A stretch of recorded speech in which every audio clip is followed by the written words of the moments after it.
Shout out Sean, man. Changing the game through real estate. Yeah, changing the game through real estate. I can never wait. Got what it takes to dump this on my plate, and I got a budget teach you how to save. Listen to this podcast, you will be amazed. Play this any morning, any night, any day. We're the winning team. We were born to be brave. Yeah, changing the game through real estate. Yeah.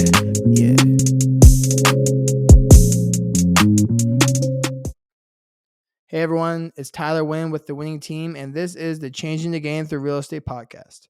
One of the main reasons we started this show was wanting to help people by bringing on guests with inspiring stories that can teach us information that we should have been taught in schools. I'm glad this week on the podcast we had Tim Cafferty. Is that Cafferty? That's how you pronounce your name, right? Yes, sir. Okay. So can you kind of tell us, like, if for people who don't know you are, like, how you got into real estate, who you are, and what you're all about? Sure. First of all, thank you both for having me. And I have to say, I've done 109 podcasts. I do not have my own theme song. Your theme song is rocking, guys. I love the intro. That's all Tyler. That's you. Okay. Well, good. Good stuff on the imaging there. So great to be with you both. In terms of me, I find myself to be an old timer, which is hard to believe now. We're looking on the video here, and you can see over my shoulders a sign. Back in the old days, my father moved us to the Outer Banks in 1964. So I've been here for a long time, and he started a real estate company here on the Outer Banks, Kitty Hawk Realty and Rentals back in the day. And that was in the days when you rented a beach cottage and an amenity would be a cable TV hookup. You would have to bring your own TV. Air conditioning was the window variety, and amenities that we have now are just unheard of. So I was basically born into the business. I did go off to college. I have a master's degree in journalism, believe it or not, so I can write a mean letter.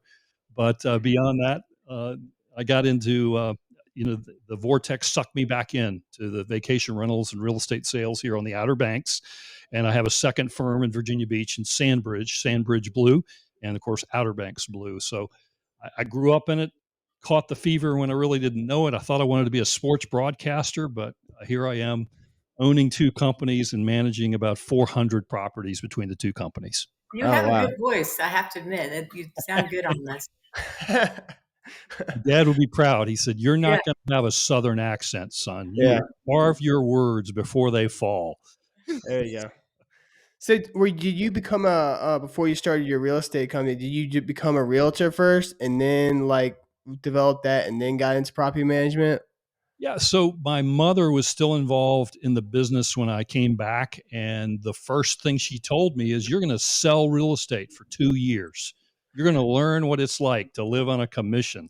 And so I, as they say, leaned in, and actually, believe it or not, when I left the real estate sales side, I'm still a broker, so I oversee, a lot of agents over the years. But when I left real estate sales, in kind, and went over to the property management side, or the dark side, as some of us call it. I had 128 listings. So think of that. I had 128 listings at that time. I don't think I do know. I looked it up yesterday. There are only 400 active listings on the Outer Banks right now. So it's times have changed, right? Dang. Anyway.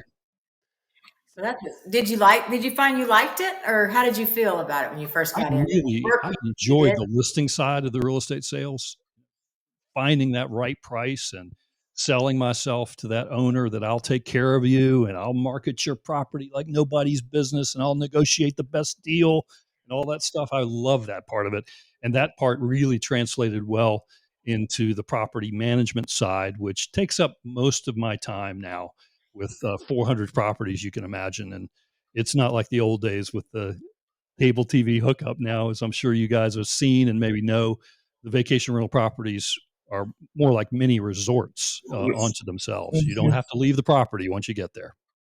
Yeah. I feel like in the last couple years, it's been like a trend, everyone started wanting to get into short-term rentals even before, because y'all were established way before probably Airbnb was established and came a really big thing. Absolutely. There was no third party online travel agents, anything like that. You mailed a brochure back in the old days to people and garnered their interest. And we'd spend hundreds of thousands of dollars on these books with these little postage stamp size pictures of these houses with a little thumbnail description. And you maybe have 4 rates. You'd have an in-season rate, an off-season rate, and then if you were really aggressive, you had a mid-season rate, the shoulder seasons. But now I literally have houses with 52 different rates for 52 weeks. And within those 52 weeks, sometimes there are different rates for, a Friday versus a Monday. So it has really changed dramatically over time. So that's more like the hotel model, isn't it? You notice that when you book hotels that you get different rates. So you're Exactly. kind of going that route. Well, and the other thing of it is the hotels are what has driven our business because that's what our consumers expect, right? When they travel around and, the big screen TVs, the Wi-Fi, the nice linens, things like that, that's all an expectation now. Again, back in the day, heck, still today, there are agencies in Virginia Beach and on the Outer Banks. If you rent the house, well, sheets and towels don't come with that. That's extra. Yeesh. Who would think that? So that's one of the Yeah. things we adopted early on when I started Outer Banks Blue. This is coming on 17 years ago now. Sheets and towels included. We make the beds because nobody wants to start their vacation after driving 8 hours from Northern Virginia, Ohio, to start the annual ritual of making the beds at 8 o'clock at night, right? Yeah, especially when kids are running around. And Yeah. so you kind of went on the philosophy of let's provide a kind of a luxury service early on. Absolutely. When you arrive, you shouldn't have to worry. I'm in the business of making memories, and I hope they're good memories so they come back again, right? Because we have a tremendous repeat clientele here on the Outer Banks, and it's happened in Sandbridge as well. We have folks who come year after year to the same properties and certainly the same beach, and it doesn't happen if they don't have a good experience. So originally, like before, like Airbnb and became such a big thing, was it really hard to like market properties to like drive traffic toward like your listings for short-term rentals? Not like the buying side, but more like the renting side. Yeah, one of the on the renting side, one of the measurements we always had was how much did we get from direct traffic, which is a big word now in terms of people booking on your website and people actually picking up the phone and calling. And, as late as, 10 years ago, we were probably 80% of our bookings were direct bookings. And you got to wow. work for that. And you got to establish your brand. You got to remind them who you are. They remember they went to the Outer Banks and it was some ocean blue. It was a house. Yeah. So I remember the blue. yes, as long as you remember the blue, call me whatever you want. Just call me back. That's all I ask, right? And so that's critical, Travis, in terms of, or excuse me, Tyler, in terms of getting that booking. They got to know who you are, and you got to be top of the mind awareness when they're ready to make that booking. So for someone who wants to get into more short-term rentals, like myself, like what is property management like? Like, can you just take us through like what a day looks like as a property manager of a short-term rental? Sure. Well, first thing I would say is professional vacation rental management is really what I've dedicated myself to. You guys know that I have a podcast with Sarah Bradford. We call it the Professional Vacation Rental Managers Podcast, called Sarah and T. And the professional manager is really where it's at because we work hard for our money. Yeah, we do. We can make great money in short-term rentals, but there's a lot of headaches that come with it too. Oh, I'm sure. What we do, compliance on regulations, dealing with guests. Not all of them are rainbows and sunshine, let's just say. Paying on time, paying the taxes, getting a contract to the guest to make sure they're conducting themselves properly, the cleaning of the property, the laundering of the linens, the maintenance aspect, who's going to go out there at 10:30 when they have a leaky toilet, photography. All of this is part of the short-term rental aspect. And there's so many, you mentioned Airbnb, and there's so many people now. Hey, let's get rich with Airbnb. There's a lot more to it than that. And in terms of Airbnb as well, you have to comply to their rules. So, for instance, Airbnb doesn't pay you until after the guest departs, which doesn't sound like a big thing. But last year in the pandemic in 2020, Airbnb out of hand decided that they were going to refund all the money that they had collected for advanced rentals. And so if you're an owner, you're counting on that week that's supposed to be booked next week, and you're told on Thursday, oh, by the way, that guest isn't coming, and we've refunded their money 100%. And they actually have a rule in place as well that the guests can dispute something and get a refund up to 100 days after their departure. So again, dealing with a professional, we work through all that sort of thing, kind of cushion you as our client, the homeowner, and we deal with the guest and all the riffraff that goes along. So Yeah. I heard like if Airbnb, like if there's an incident, you have to like do it like right before you have to like put in like a I guess like an issue before the next guest comes, or you're out of luck. So if that next guest checks in and something was wrong, you're more or less out of luck. Well, I own some myself. I'll give you an idea. Last Saturday, my wife and I have a couple of properties. And so in the time between checkout at 10 a.m. and check in at 4 p.m., I found a ceiling fan blade broken off of a ceiling fan. So I had to replace the ceiling fan. Coffee table, we had a piece of glass on top of the coffee table. The glass was missing. I went out to the trash can, sure enough, found it. The guest had broken it and tried to hide the tracks. So I had to get that taken care of. They had rewired the internet. For some reason, they felt like it was not to their liking. So they unplugged all the wires. I didn't know what the hell they had done. Excuse my French. And then I went into a room and a television was missing. Who takes a television, for God's sakes? Now, how long were these people there? Were they a week? In that case, it was a week, but in the off season, as we call it, like right now, it's not unusual to have a 3-day or a 4-day weekend type rental, particularly in the resort areas. People will come down on a Thursday and stay till a Monday. So the vetting of the guests is a very important part of the process as well, to make sure it's not party central and they're going to be swinging from ceiling fans. But we take care of all that stuff and put Humpty Dumpty back together again before the next guest. Now, is there insurance owners can buy? Well, many professional managers have, they default to the word security deposit. Oh, let's just take a security deposit. Well, you guys have been around enough in real estate to know security deposit is not the answer, because if the tenant disputes the security deposit, you have that in limbo. And so we did away with security deposits a long time ago. We went with this thing called a damage waiver. And there are companies that sell this. It is insurance, Kim, in the sense that the guest pays $40. And if something happens during their stay and they admit it, it'll be covered up to $3,000. And so most of us have gone with a program like that. And so that's the best scenario to go. You don't want people to go, hey, who cares? I paid $40, burn the cushions. Yeah. So what if they don't? Like, I feel like it's almost like nowadays it's really hard for people to admit they're wrong. So how do you get them to do that? Absolutely. Well, that's where my rental management team comes in play. And we have the debt collection agencies. Yeah. We can track it down and say, hey, you know what? That ceiling fan was working last Saturday and it's not working this Saturday. So it must have been that Wynn guy who did the damage. We will find you, sir. And make your life as uncomfortable as possible. But, I'm afraid what you said is right. I don't like to think that way. I like to think the best of people. It's gotten so now, if somebody tells me they did something during the week, I'm like, hallelujah. We're not going to charge you because you were honest.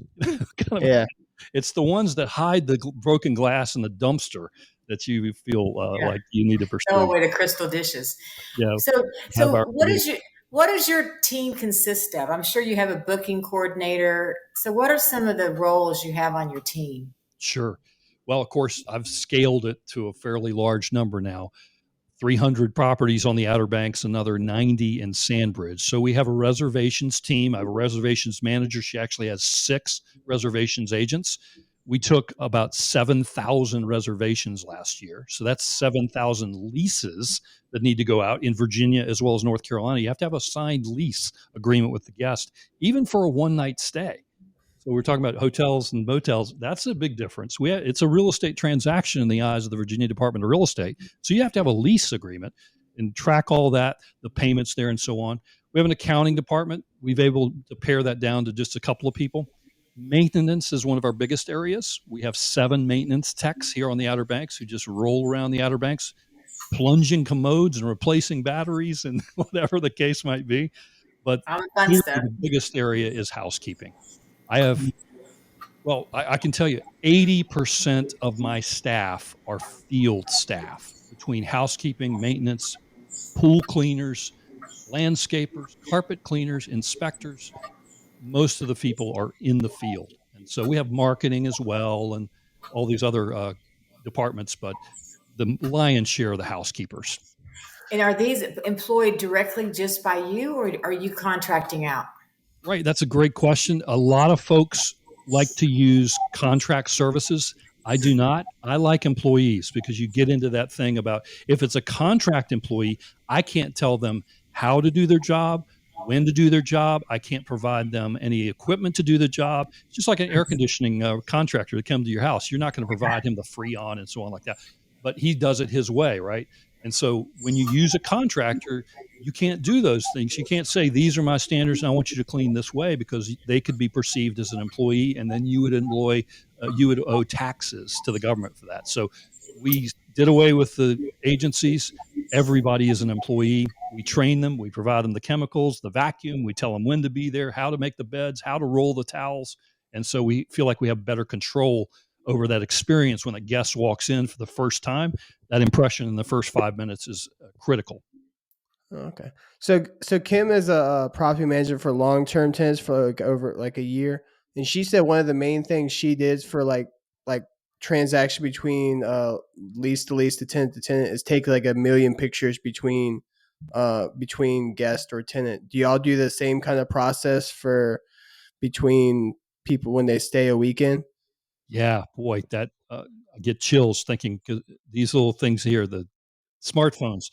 We have an app, of course, and the app is an inspections app, for lack of a better word. We like to call it quality control because inspections kind of connotates that somebody's trying to look over your shoulder and find out something wrong. But there's all these things you have to do, and you do it right in the app. Are the beds made properly? Are the dishes in place? What's the temperature in the refrigerator? Take a picture of the thermostat to make sure that's working. We have hundreds and hundreds of pictures every weekend that are attached to the inspection portfolio. And so again, back to that ceiling fan, I know that darn thing wasn't broken last week. Do you get the feeling I was a little irritated about the ceiling fan? I'm sorry. Yeah. Well, it was your property too. Yeah. A little emotion there. So is this an app that your company has, or is it something you can get from the App Store? It is a relationship we have with an outside company. The app we use is called Breezeway, and they, of course, will make it available to you based on the number of properties you have, and they charge you, just so and so per month per property.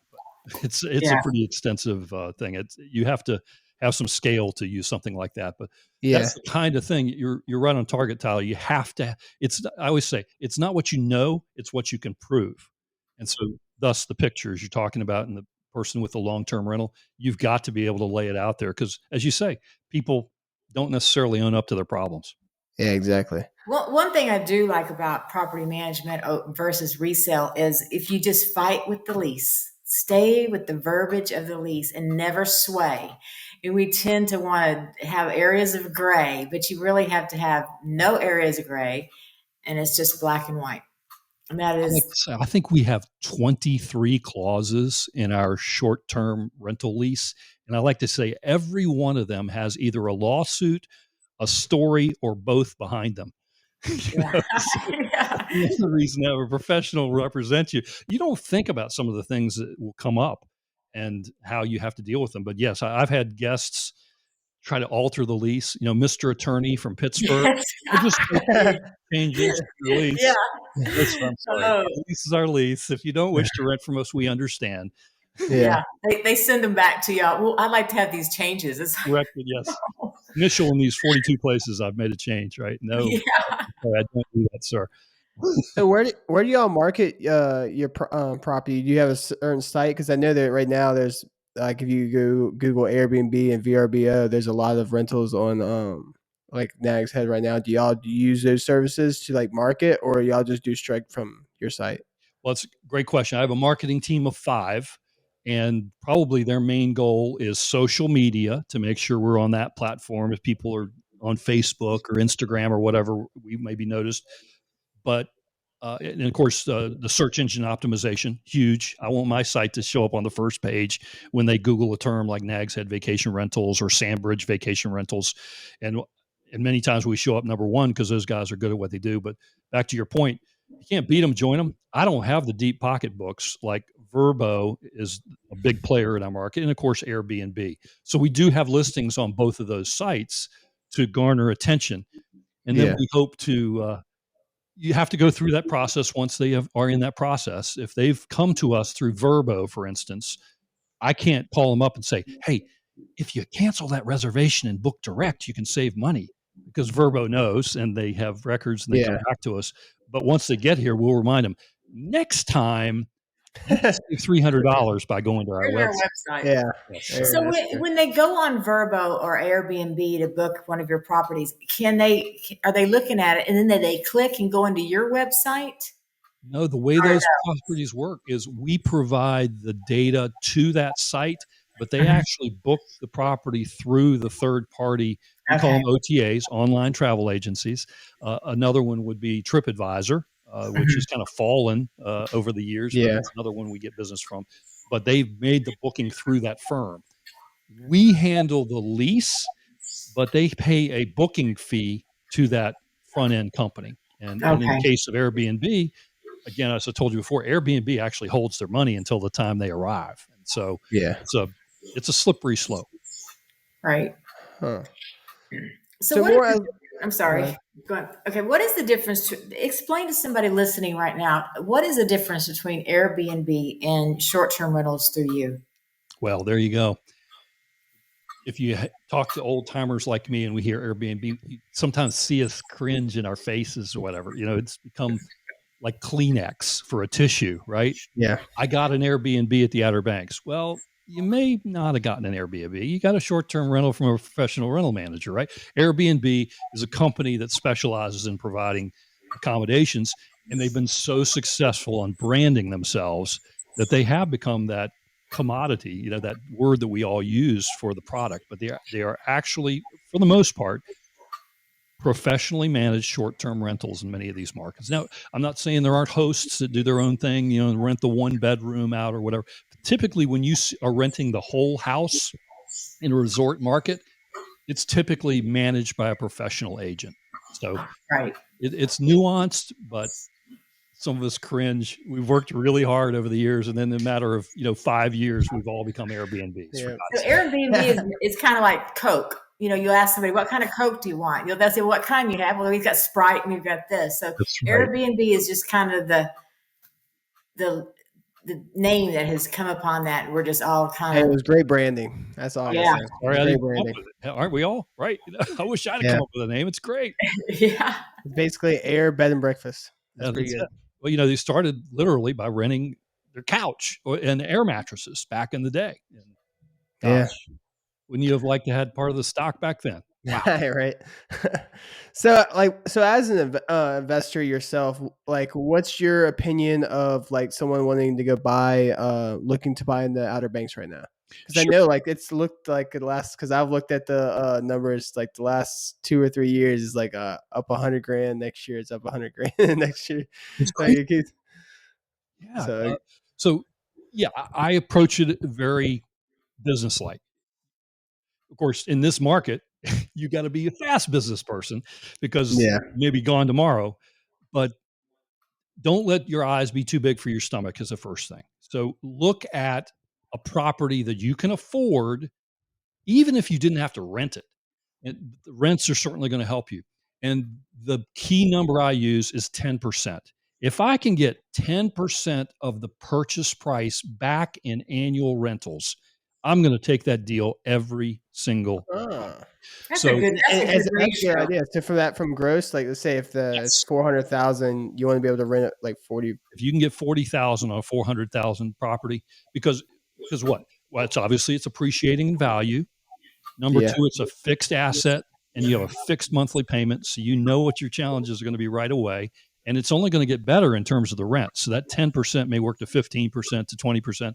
And so on. And the other thing I would say is that approach it like a business. You are opening a business wherever it is. If it's in Sandbridge, if it's in Norfolk, if it's in the Outer Banks, don't take things personally like I did with that ceiling fan. Reinvest in the property every year. I'm going to put X amount back into this property every year. I'm going to replace the decks next year. I'm going to paint this year. I'm going to replace the bedding every 4 years. Approach it like that. I think you'll find, particularly the decor, anything with guest comfort, technology. What are you going to do for the technology for the guests? Make sure, gosh, don't skimp on the Wi-Fi. God's sake, get the highest speed you possibly can. What they say, that's my pet peeve. 2.5 devices with them. Multiply that by your 8 kids and the 2 other couples, and you've got sometimes 30 devices hooked up to a Wi-Fi. So that and the budget is critical. You've got to make sure your eyes aren't bigger than your stomach. So if the house is for 100,000 and you can get 40,000 gross rent, you in your opinion, you think you could cash flow pretty good? For the most part, that's a good rule to live by. If you talk to other agents and they saw a 10% return, I think most all of them would call their best clients, say, hey, I got a hot deal for you. It's somewhere between 7 and 10 is typically the number. 7% and 10%. If you got something over 10%, that thing is not going to be on the market very long. And that's really hard to imagine when you're dealing with some of these properties are selling. We had one sell last week for $3.2 million, but it grossed $500,000 a year. Yeah. Oh, wow. Still a good investment, right? Yeah, 4 years, you're done. Well, those numbers. So when you're talking about amenities and stuff, I know that, a lot of people say, we've talked to people that said you have to have a pool. You really want the upscale to get the repeat business. But if you do have the smaller properties, do you just need to go for just kind of all the bells and whistles? Is that what people are loving these days? Well, that's a great question, Kim. And I think we have different markets, right? We have the mini resorts that have multiple families rent the house and they've got 24 people staying in the property. That's really not everyone, right? So this time of year, particularly the off season, is where you can make, hey, you don't want just the 14 weeks of in season booked. You want 30 weeks booked. And so I'm seeing more and more of these 3-bedroom, 2-bath beach boxes that may not be on the ocean front. Maybe they're 2 or 3 back, maybe they're 4 back. And no, they're not going to be, $1.5 million.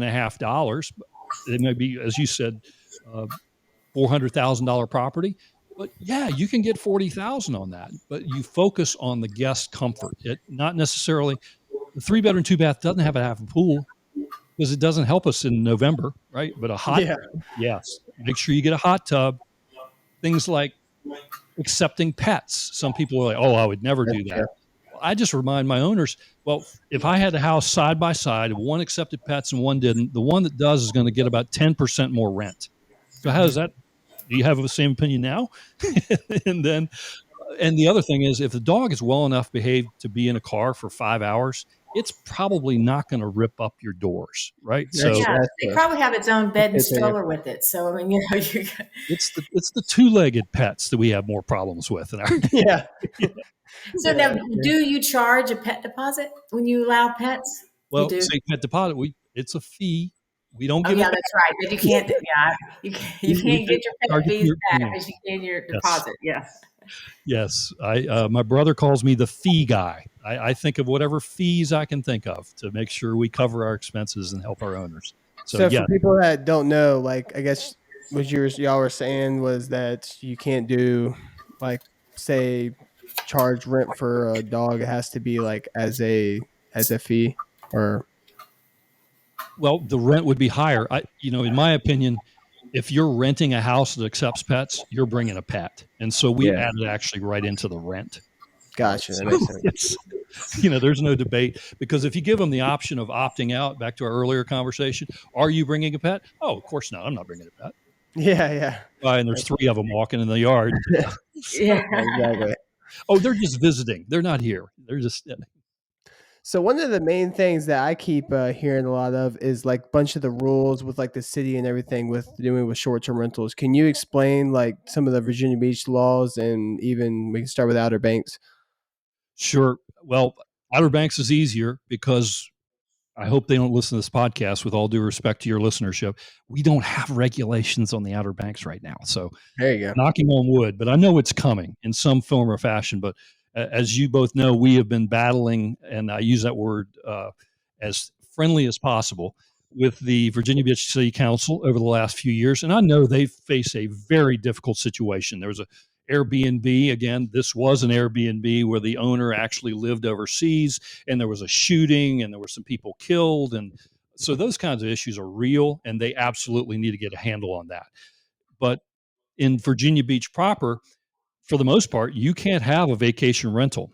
Luckily, in the area where I work, Sandbridge, we're excluded for the most part. Sandbridge was pretty much created for short-term vacation rentals. When you go back to the 60s, when they put the plat out there, it was designed to be a vacation rental community. So they did give us some leeway on that. But the short-term rental regulation, or short-term ordinance, as they call it in Virginia Beach, is fairly onerous for our property owners. They have to pay an annual fee, of course, to be licensed to conduct vacation rentals in the property. You can't have more than 2 vacation rentals in any given 7-day period. You can't have, there's some oddities in there. Well, I shared with you earlier, you can't have more than 3 people in any bedroom after 11 p.m. Get them out by 10:50. So in other words, you can't have 2 bunk beds in a room, is what that tells you. Let's see, what else do they have? Of course, you have to pay your taxes on time. You have to give them a parking plan. You have to have an annual inspection of your decks by a licensed civil engineer. I'm not sure if you guys have tried to get a civil engineer lately. They're not too excited about that because they got more business already than what they can do. Yeah, So no. that's another thing. And you have to have a survey of the property.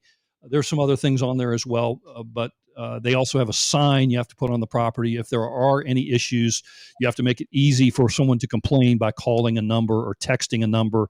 And Virginia Beach has actually hired some individuals who are compliance officers.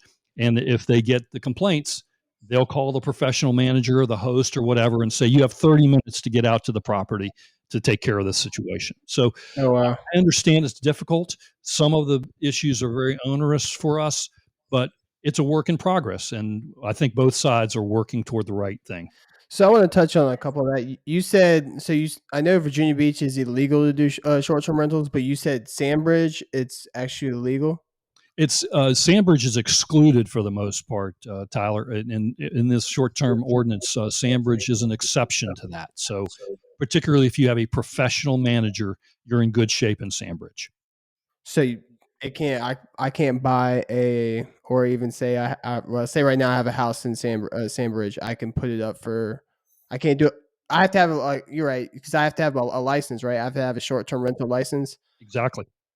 And how does it go about to do that? Like you just got to go get your short-term rental license. Yeah, and do all those other things I said. They have it all written out. There's an application. You have to be approved. You have to give all these things to the city before they will tell you you're good to go.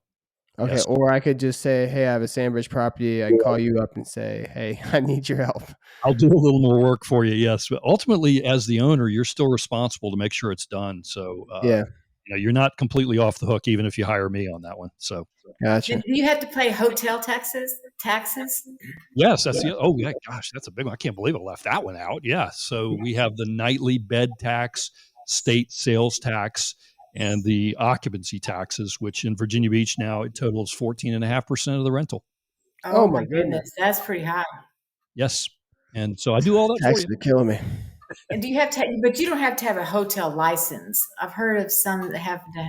No, not that I'm aware of. If I'm a professional, I have to be a licensed real estate agent through the Department of Real Estate and do the continuing education, just like you guys do in the sales end of things. So we do have to have a real estate license.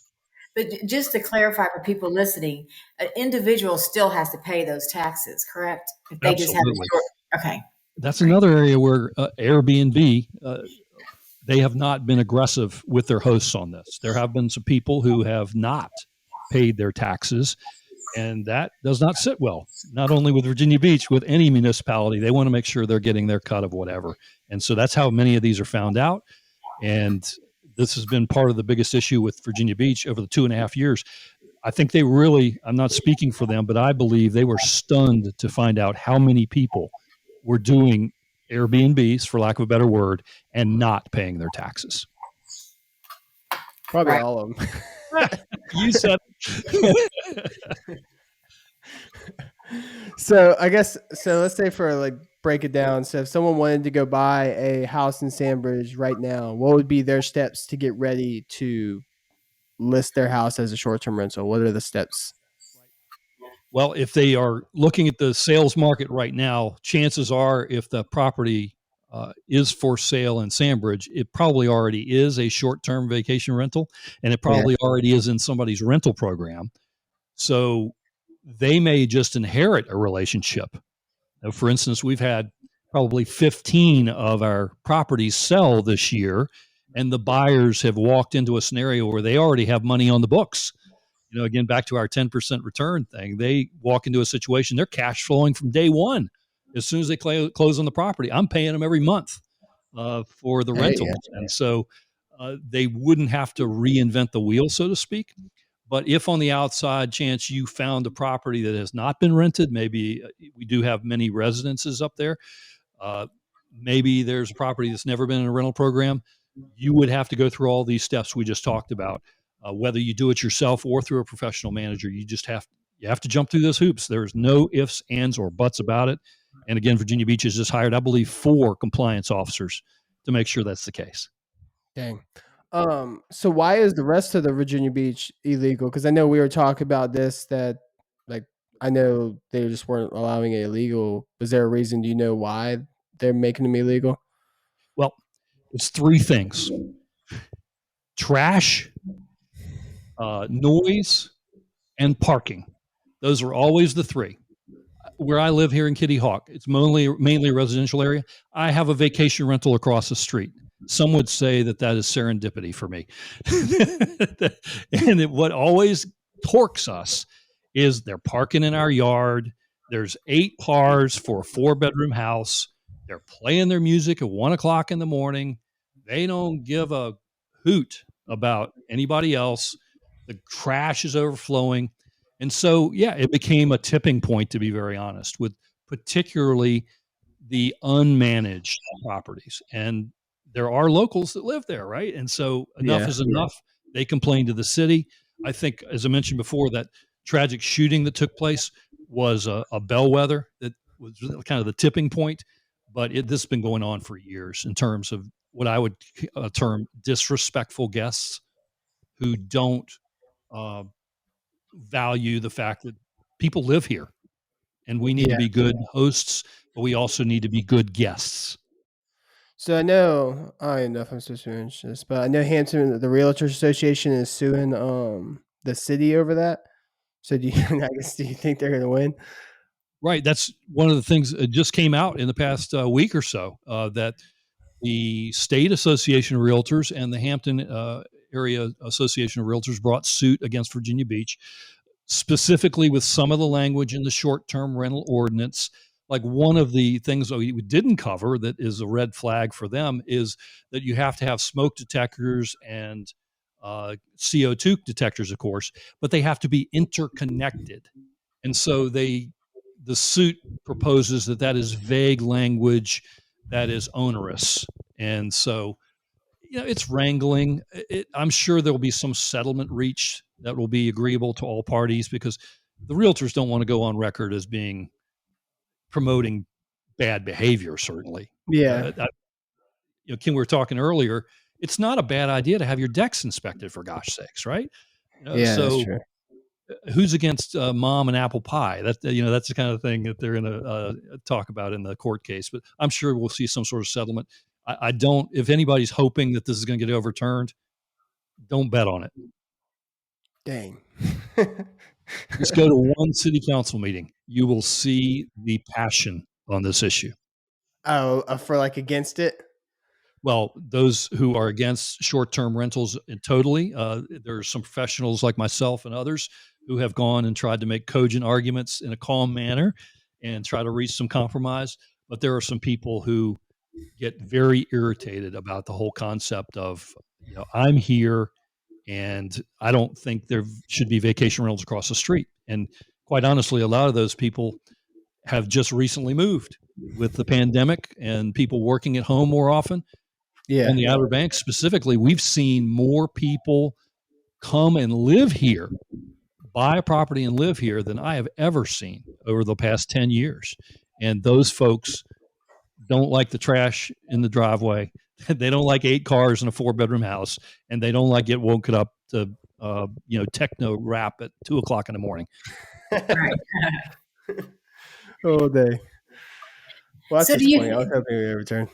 So do you think there's going to be a trend then because I know a lot of people are doing these Airbnbs in neighborhoods, like, down the street from me and things like that. Do you think there's going to be a trend where we're going to start zoning?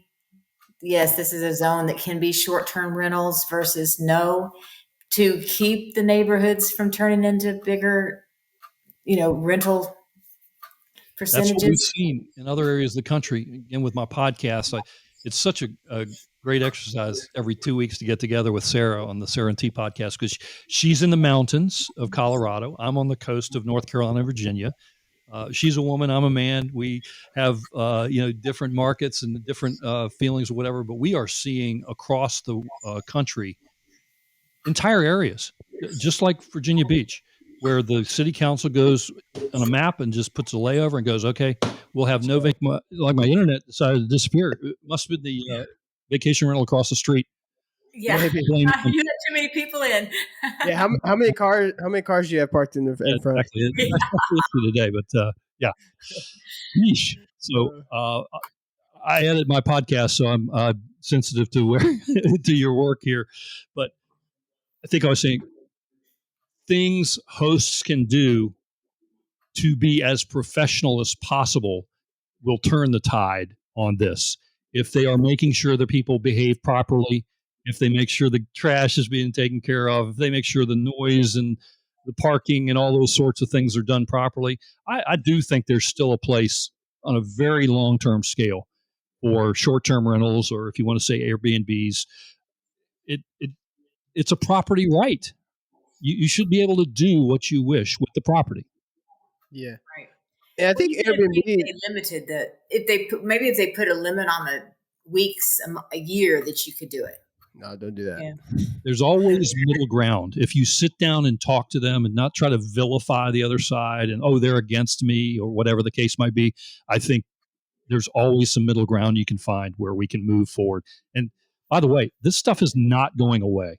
It's you talk about overturning the case or whatever. There's not going to be a magic bullet that says, we'll go back to 2018. Everything's going to be fine. I don't believe that'll ever be the case.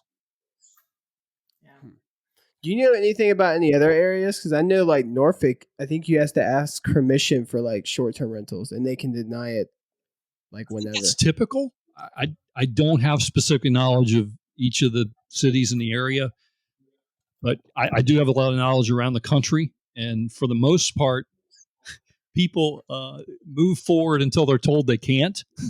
Yeah. So, but if you do go to the city and ask the question, I do believe there is a process on most every municipality now.